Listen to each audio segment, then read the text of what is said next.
Hi YouTube, it's just me, Maria Manzar, and I'm here one more time to talk about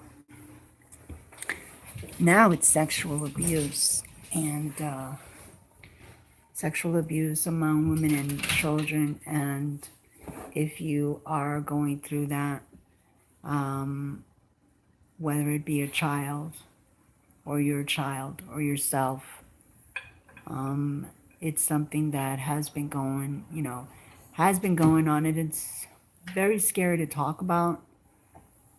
It's not an easy thing, and most people need to be educated on sexual abuse.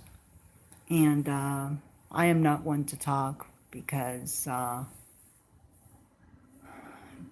well, I have had friends who have been through sexual abuse, but I personally um, have not been through sexual abuse, thank God. But I am speaking out onto those who are going through this, especially women who, like I have someone in my family who was married to someone who was abusing her sexually. And she continued to stay in that relationship because of the children and because her situation financially was not, a good situation. Financially, she couldn't go anywhere. Though she had family around her and, you know, already since she had been in that relationship like for a very, very long time, she feared for her life, like she had, at that time, she had small children, they're all grown. But, aside from her having sexual abuse experience, she also was mentally abused, and so were her children. And so, her having so many children by that man, she felt trapped and scared. And I cannot imagine, like I've always said, I can only speak through my experience. I'm not a mother, so I can't speak for a mother who has, like 4 or 5 or 6 or even 7 kids and finds herself in a situation where she has lived with a person who has sexually abused her for so many years. And then, she possibly couldn't see herself taking care of so many, so many kids. Now, the question that most people are probably asking themselves is, why did she continue to have children from this man? Well, I don't think that she continued to have children with this man. I think that he sexually abused her. And I think it's exactly that. When I'm talking about sexual abuse, like, okay, what category is sexual abuse? For me, sexual abuse is almost like rape. You're in a relationship and you're being physically, sexually, sexually, sexually abused physically. And also it has to do a lot with mental, and your mental state, and so here's a woman who is small, she's petite, and most certainly she couldn't, I guess she couldn't see herself, um, like getting out. I guess she felt very weak, weak, like she couldn't do it herself, she needed someone to give her the push. Um, Unfortunately, I'm going to say this because she at the time was not here in the United States. And she lived in a country that was very poor. She was very poor. And so, her circumstances were not of, of support. You understand? Because when you're in another country, it's a shame, but they don't have the kind of resources that here in the United States have. Now, why am I talking about someone who has, who lives in another country? And well, I talk about it because in those particular countries, they are accustomed to a certain way of living. And so we see it as, oh, why is she taking that? But in truth, for everyone, I don't do these videos just for here for the United States.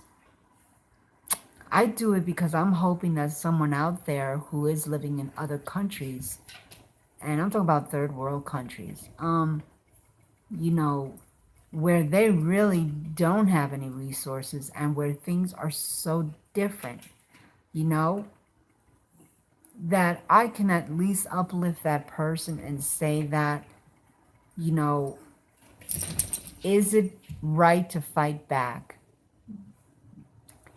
Yeah, in a way it is, and in a way it isn't, because, like I said before, their lifestyle and their traditions and their way of living is way different than us.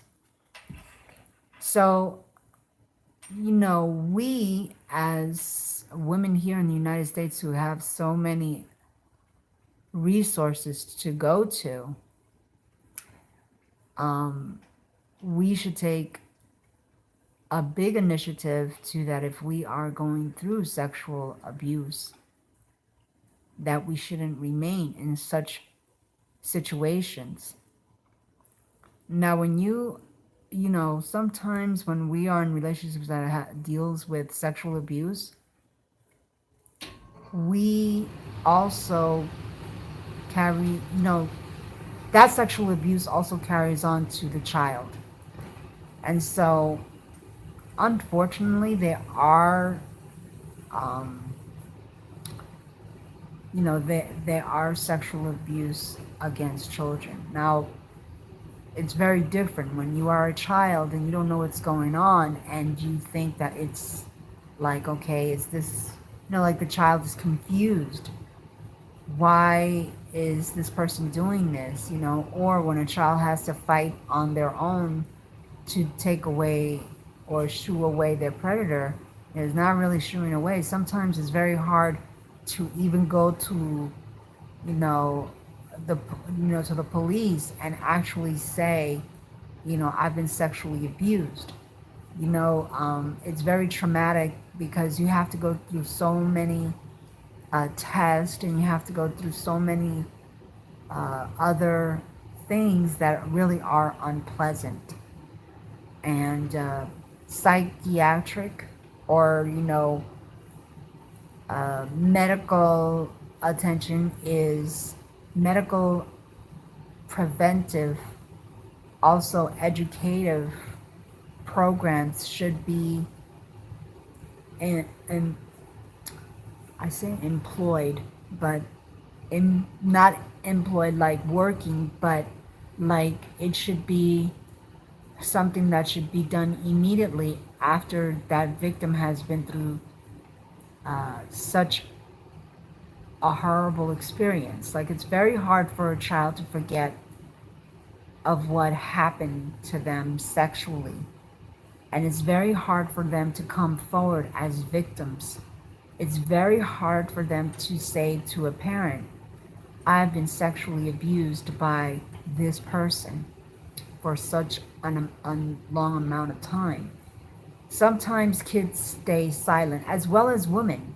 Women stay silent as well because they figure they will be judged, as to why they stayed so long in a relationship. It's exactly what I was saying yesterday about relationships, you know?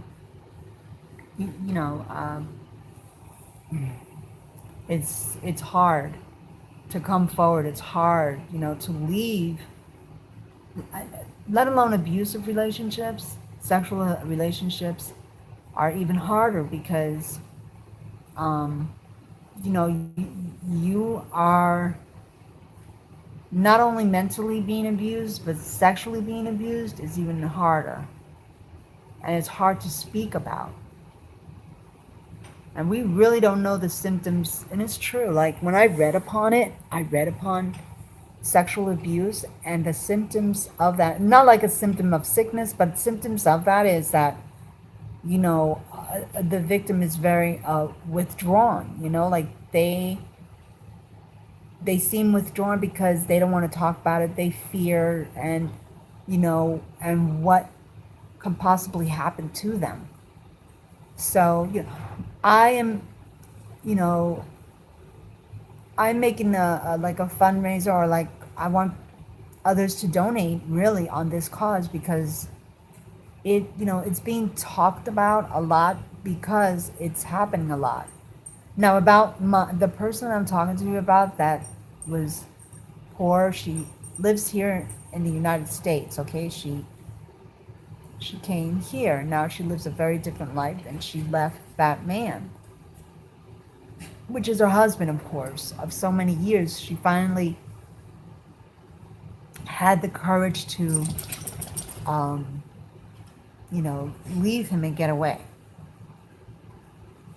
And I admire her for that, because, it's not, all her kids are grown men and women, and they're, you know what? And the good thing about this is I really have something to say, that on all of that has happened to her children are the best adults. And really, when they were confronted in relationships that were not good for them, they were smart enough to see the red flags and get away from them, get away from the relationship. So, I'm happy for her, because finally she gets to live her best life, a life that she deserves. And I'm proud of her, because now, though she's single, she is independently taking care of herself. And now, now she travels, and now she takes care of her grandchildren and her great grandchildren. And it's good to see her in a place that she finally can say that she's happy.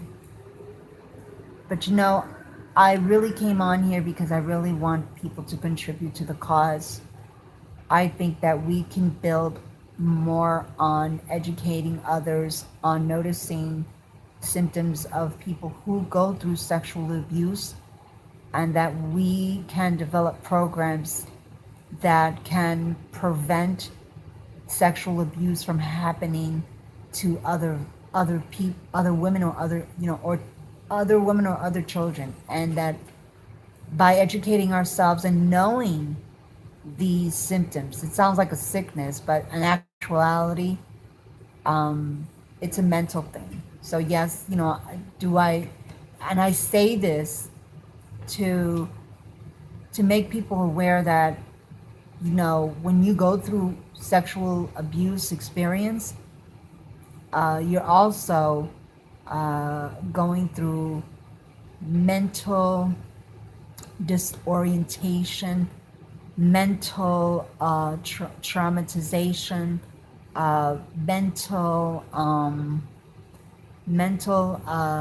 you also go through a depression, and even self-blame. I believe, I don't know, I'm just saying, I believe that even self-blame, to the point that how can I have let this happen, or self-blame, like maybe what did I do to for this to happen to me. And and for the child is going through sexual abuse, it's hard for them to come forward, because they probably don't know how to express what's going on with them. And so it makes it even more traumatic. It makes it more like, like more of an impact on their life, because they don't know where to go to and why this is happening to them. So this is just a reminder that I want, I believe that people should donate to this and to this cause and contribute whatever they can so that we can develop programs to educate and to make awareness and to help those who are going through this experience, and that we can better inform families, children, mothers, or even friends. Develop programs where we can teach and train, train people who want to help victims of sexual abuse.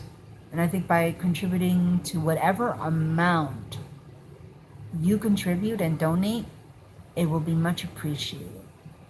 So I'm going to try, as I speak, I'm going to put the link on the bottom of the comment page.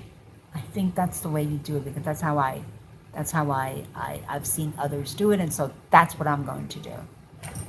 And so please, if you want to just look over, yeah, it does reside in Georgia. But just because it resides in Georgia doesn't mean that the cause is not important to me, and it doesn't mean that you cannot donate directly. We are doing it because we believe in the cause and we want to, and others to contribute. I as well will be contributing. I believe tomorrow is the 1st, if I'm not mistaken, or Saturday. I'm not sure. But as of September 1st, I will be donating my contribution to that cause because I stand and I believe in that cause.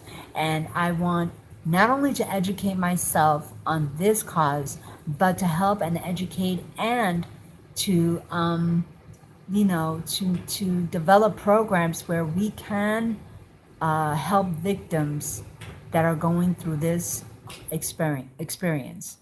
And so if you would be so kind, if you would contribute.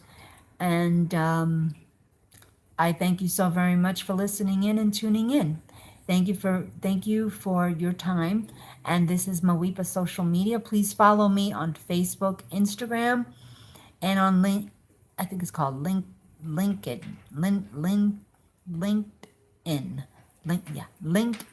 You can follow me there. And Mawepa Social Media is always here on YouTube, and you can follow my channel. And for this, if you want to subscribe to my channel, you may. I am very thankful for the 5 people that have subscribed to my channel, and I'm very grateful, and I thank you. Also, if you have made or will make a contribution or a donation for whatever amount, it doesn't matter if it's $1 or $2, $3, $4, $5, it doesn't matter. Just as long as you contribute, because each contribution that you make will help to raise awareness, or will help us to reach our goal. Okay, so thank you so very much. Everyone have a great Thursday.